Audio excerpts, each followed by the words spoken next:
प्रिय विद्यार्थी, मैं डॉक्टर इकबाल शाह, आचार्य इतिहास विभाग, राजकीय महाविद्यालय झालावाड़। आज मैं आपको बताने जा रही हूँ बौद्ध धर्म के बारे में और बौद्ध धर्म के सिद्धांत और शिक्षाएं क्या रही उसके बारे में, और साथ ही महात्मा बुद्ध का जीवन चरित्र किस प्रकार का था, उनको महाबुद्धत्व की प्राप्ति कब हुई और उन्होंने धर्म प्रचार अपना कहाँ कहाँ किस प्रकार किया, साथ ही महात्मा बुद्ध का परिनिर्वाण कब हुआ और उनके अन्य जो विचार और शिक्षाएं हैं उनके बारे में। तो विद्यार्थियों, बौद्ध धर्म का उदय जो है ईसा से पूर्व 6ठी शताब्दी में हुआ और ये सदी आध्यात्मिक असंतोष और बौद्धिक खलबली के लिए हलचल के लिए प्रसिद्ध है। चीन में उस समय लाओजी और कन्फ्यूशियस, यूनान में परमेंडाइस और एम्पेडिकल्स, ईरान में जरथुस्त्र और भारत में महावीर और बुद्ध। इसी समय में अनेक विख्यात आचार्य और चिंतक हुए जिन्होंने अपनी सांस्कृतिक धरोहर पर टीकाएं लिखी और उनको आगे बढ़ाया तथा नए दृष्टिकोण विकसित हुए। 6ठी शताब्दी ईसा पूर्व को धार्मिक क्रांति का युग मानने में हमें जो प्रेरणा बौद्ध धर्म से होती है उतनी अन्य किसी धर्म से नहीं। इसका कारण विद्यार्थी यह है कि इस धर्म ने विश्व के अधिकांश भागों को प्रभावित किया था और इसके अमर संदेश से संपूर्ण विश्व को शांति स्थापना की प्रेरणा मिली थी। वास्तव में भारतीय धर्मों के इतिहास में बौद्ध धर्म का स्थान अद्वितीय है। इसने अपने दरवाजे सभी वर्गों के लिए खोल दिए थे। अब हम बात करेंगे गौतम बुद्ध के जीवन चरित्र के बारे में।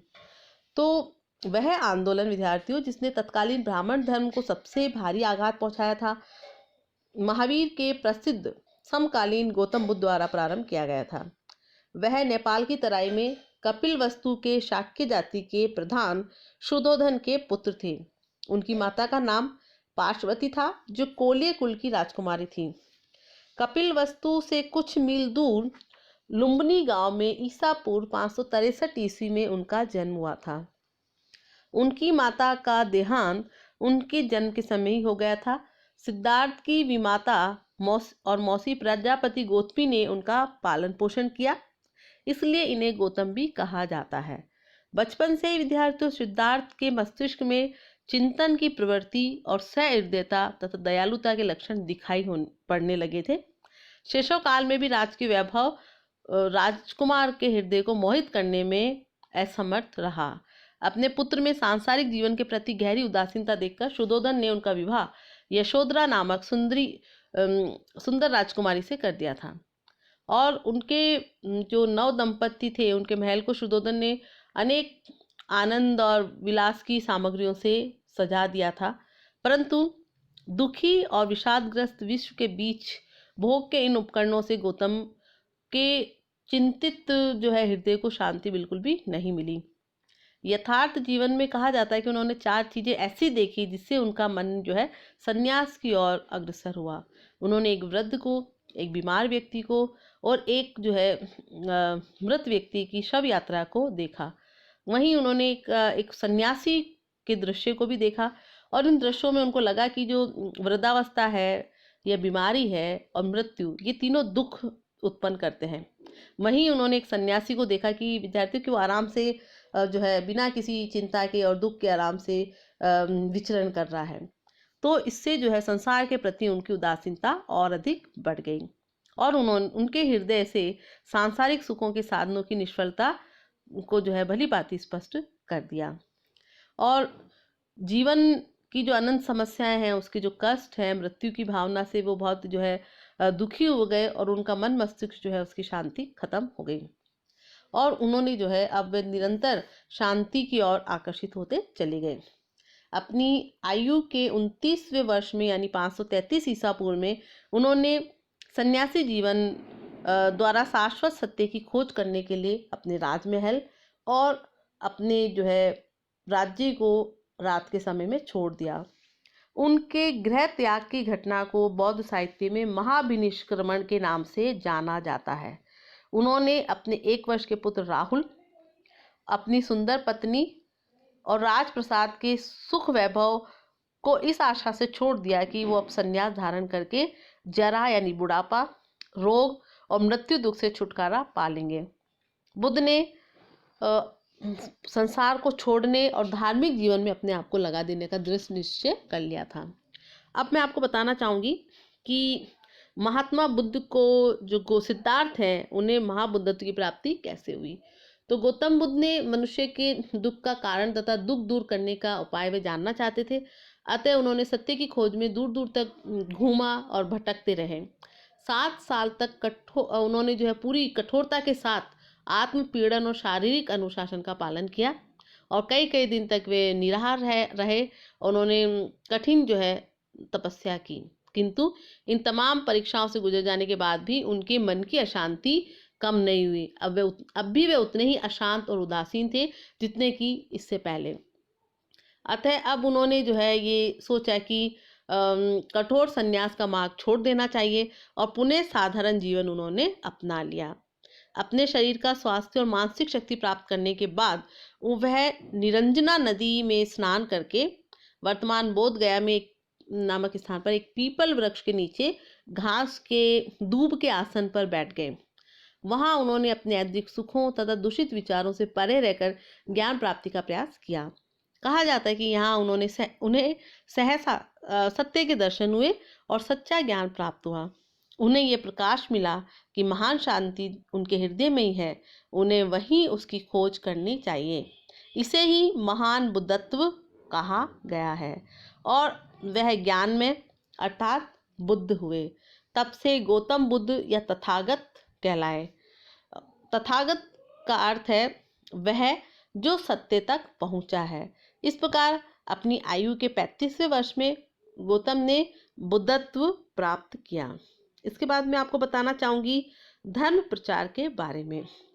तो जब ज्ञान प्राप्त हो गया बुद्ध को, तो उन्होंने अपने शेष जीवन को आम जनता की भलाई में लगाने का निश्चय कर लिया।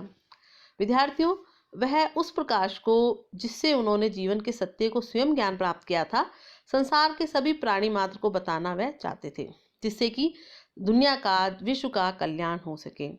गौतम बुद्ध ने अब भारत के विभिन्न भागों का दौरा करना, भ्रमण करना और जगह जगह अपने नए ज्ञान का प्रचार करना शुरू कर दिया। अपने जीवन के आखिरी दिनों तक अर्थात ईसा पूर्व लगभग 483 ईस्वी तक वह अपना संदेश जगह जगह पहुंचाते रहे। सबसे पहले उन्होंने बनारस के समीप हिरण कुंज में वह गए और वहां उन्होंने अपना धार्मिक उपदेश दिया। उन्होंने कहा, सुनो भिक्खुओं, मैंने अब अमृत पा लिया है, अब मैं उसे तुम्हें दूंगा, मैं धर्म का प्रचार करूंगा। इसके परिणाम स्वरूप वहां से 5 शिष्य उनके साथ हो गए। उनके भावी जीवन के शेष 45 वर्ष अनवरत परिश्रम तथा सक्रियता के थे।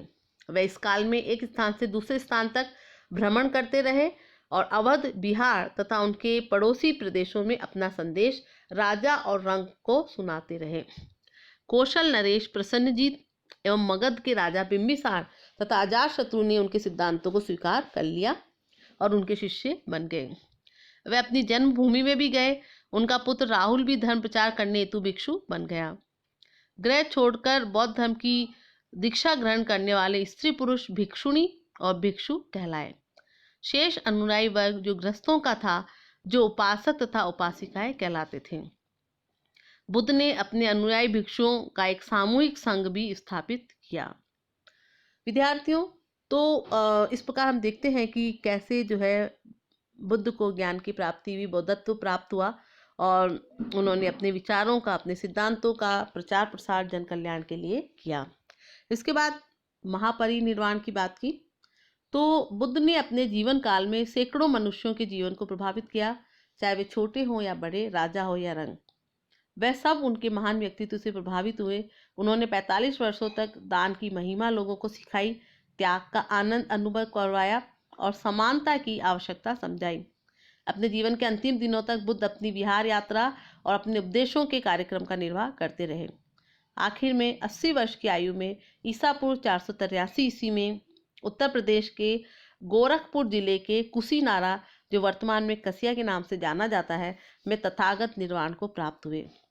इस घटना को बौद्ध साहित्य में महानिर्वाण कहा गया है या महापरिनिर्वाण उसे कहा गया है। वैशाख पूर्णिमा के दिन गौतम का जन्म हुआ और उनका निर्वाण भी वैशाख पूर्णिमा को ही हुआ।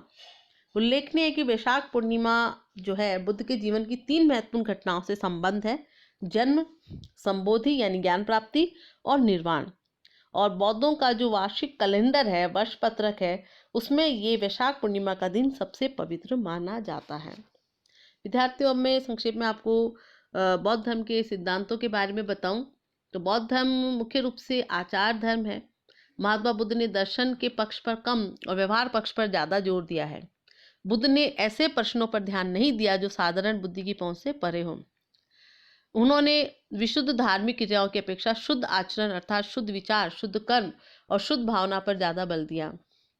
बुद्ध का कहना है कि शुद्ध आचरण द्वारा कोई भी व्यक्ति निर्वाण प्राप्त कर सकता है। अनेक धर्मों के प्रतिकूल बौद्ध धर्म इसी जीवन में निर्वाण दिलाता है। वह मानव के चरमोत्कर्ष का साधन था। वह इहलोक और परलोक का समग्र मापदंड था और वह जीवन का विषय है, मृत्यु का नहीं। इस प्रकार महात्मा बुद्ध द्वारा जो प्रचारित धर्म है वो कर्मकांड या दार्शनिकता से परिपूर्ण नहीं है, अंध मान्यता पर आधारित नहीं था। उनके आधार तो विराग, असंग्रह, संतोष और अध्य व्यवसाय जैसे उदात्त सिद्धांत ही थे, जो आम लोगों के लिए भी आसानी से समझने योग्य थे। तथागत का जो धर्म है वह जनवादी था, वह किसी वर्ग विशेष की संपत्ति नहीं था। उसके द्वार यानी उसके दरवाजे सभी के लिए खुले थे। जड़ मतावलंबियों से परे वह विश्व धर्म था। वह बहुजन हितार्थ, बहुजन सुखाय, लोक अनुकंपा के लिए एवं सुख के लिए था। डॉक्टर सुनीति कुमार चटर्जी के शब्दों में बौद्ध धर्म आदर्श का महासागर है, जिसमें पूर्व विचारधारा की भिन्न भिन्न नदियां आकर मिलती हैं। तो विद्यार्थियों, एक आउटलाइन मैंने आपको रूपरेखा बताई कि बौद्ध धर्म के सिद्धांत क्या थे, और अगले वीडियो में हम चर्चा करेंगे बौद्ध धर्म के प्रमुख सिद्धांतों के बारे में। धन्यवाद।